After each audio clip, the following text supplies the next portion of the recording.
a eu le même truc, elle n'avait pas touché. En 2013. Le dernier moment des marchés, c'est la remise en cause des bonnes politiques économiques de M. Monti, en fait. C'est tout simple, et c'est pas plus compliqué que ça. Lorsque M. Berlusconi veut rembourser les taxes foncières qui ont été levées justement pour réduire ses déficits, eh bien ça inquiète les marchés. Lorsque finalement la politique économique de M. Monti est remise en cause, ça inquiète les marchés pour la simple et unique raison, c'est que l'Italie, c'est la troisième dette au monde. L'Italie, c'est 2000 milliards d'euros de dette, 23% de son PIB. Un endettement colossal, loin devant celui du Portugal, de la France, de l'Espagne ou encore de l'Allemagne, et de cette dernière la Grèce. Et bien au-delà du taux d'endettement moyen de la zone euro. Problème, pour rembourser sa dette, l'Italie emprunte aujourd'hui à des taux élevés sur les marchés, près de 5%. Si les taux d'intérêt venaient à augmenter, l'Italie serait dans l'incapacité d'emprunter pour se refinancer. Lorsque les taux sont à 4%, c'est relativement stable, on voit bien qu'il y a une tension fiscale dans la production et qu'on est remonté à près de 5%. Mais le téléphone, tu peux leur faire un dessin sur l'ordinateur, non? Alors, il faut sur les marchés et devrait faire appel au fonds de sécurité européen. L'Italie peut-elle faire plonger la zone euro dans la tourmente? Si elle venait à faire défaut, la catastrophe serait imminente.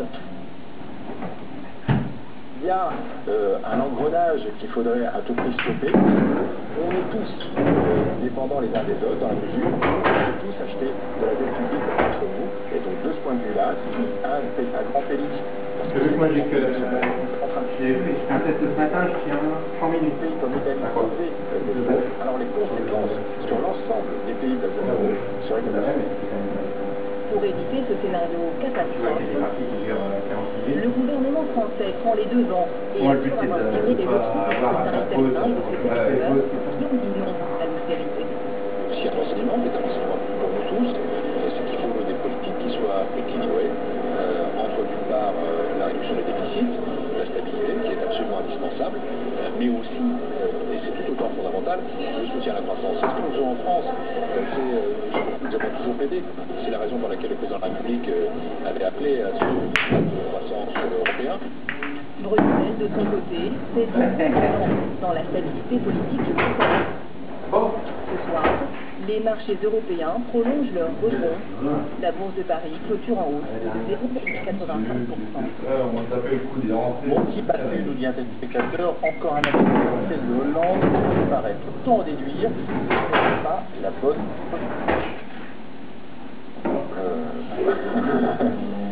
On peut en déduire surtout qu'une politique pareille, elle est évidemment compliquée à faire passer d'un point de vue de l'électorat. Je crois vraiment que là, on est dans la question, ce que l'on évoquait tout à l'heure, de l'impossible et de nécessité, c'est-à-dire de l'interopérabilité, c'est-à-dire que là, on est dans les gens, quand ils sont en train de souffrir, si je mets de bonheur, je sortais à 14 mal à comprendre. Et puis si vous leur dites, en réalité, peut-être que vous pourrez tenter les choses et essayer d'anticiper. Mais évidemment, ils ne demandent qu'à croire ça. Donc je crois que vraiment la question de la bonne politique, répétons-le, c'est pas tellement comme ça que ça se pose. Alors je suis d'accord qu'il va y avoir tout un tas de gens qui vont dire, mais si, bien sûr, on peut poser la question. Le problème, c'est que si on ouvre la boîte de Pandore, immédiatement, on va rentrer dans quelque chose qui sera dramatique pour l'Europe et dramatique pour le reste du monde. Rappelons qu'il y a encore un an, le reste du monde était complètement affolé par ce qui pouvait se produire en Europe, en particulier dans l'établissement de l'euro.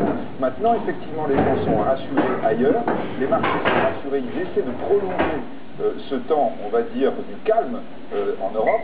Et on voit que les investisseurs, les gros investisseurs, maintiennent leur confiance envers et contre tout. Mais si jamais on commençait à sentir réellement que les populations européennes se désolidarisaient de leurs gouvernants, et en particulier des mesures de sagesse mais difficiles qui sont prises, là on aurait un risque de retournement très très brutal. On a une question très intéressante que je prends ensuite, c'est Pepe Grillo et le populisme en général ne renvoie-t-il pas dos à dos la pédagogie des politiques et, j'ai perdu ma question, et le cynisme en gros des mouvements financiers, et le cynisme voilà des financiers contre en tout cas, ce que pointe la question, et à juste titre, ce que saisit la question à juste titre, c'est le fait le populisme, cette forme de contestation, dans chaque pays s'exprime d'une manière différente, avec des points communs, prend appui sur ce monde très bien compréhensible. C'est très difficile. Les Italiens doivent une partie de leur dette au fait qu'ils n'ont pas assez d'enfants. L'Europe n'est pour rien. Le pays vieillit, comme tous les pays européens, beaucoup. Les pays européens, on parle des détails, mais beaucoup. C'est catastrophique. L'Europe n'est pour rien, l'euro n'est plus rien, les marchés financiers ne sont plus rien. C'est comme ça. Eh bien, ça coûte beaucoup d'argent, de plus en plus. Parce que l'Allemagne a le même équilibre, qui est beaucoup plus important que ce d'ailleurs. Ces mômes restent jusqu'à 40 ans chez leurs parents, et donc qu'on réfléchit. On ne peut pas, si vous voulez, on ne peut pas comprendre ce mécanisme. On ne peut pas se reprocher soi-même de ne pas avoir fait suffisamment d'enfants, etc. Ça n'a pas de sens, vous voyez. Donc, il n'y a pas de système pour le rendre intelligible. Et la question que l'on peut se poser à propos de ce cas italien qui nous amène à réfléchir aujourd'hui sur un phénomène européen, Beppe Grillo, le problème, il n'est pas, moi j'ai envie de vous dire, c'est même pas ce phénomène, moi, qui m'inquiète. C'est ce qui vient après. Parce que il ne peut rien faire, ce bonhomme, avec ses millions d'électeurs et ses parlementaires. Il ne va rien se passer, malheureusement, de bien pour les Italiens. Ça ne va pas changer la situation. Et donc, ils vont se dégager de ça, ils vont se déshabiller, ils vont se laisser comme un affaire qui n'est plus à la mode. Et leur protestation ne va pas cesser.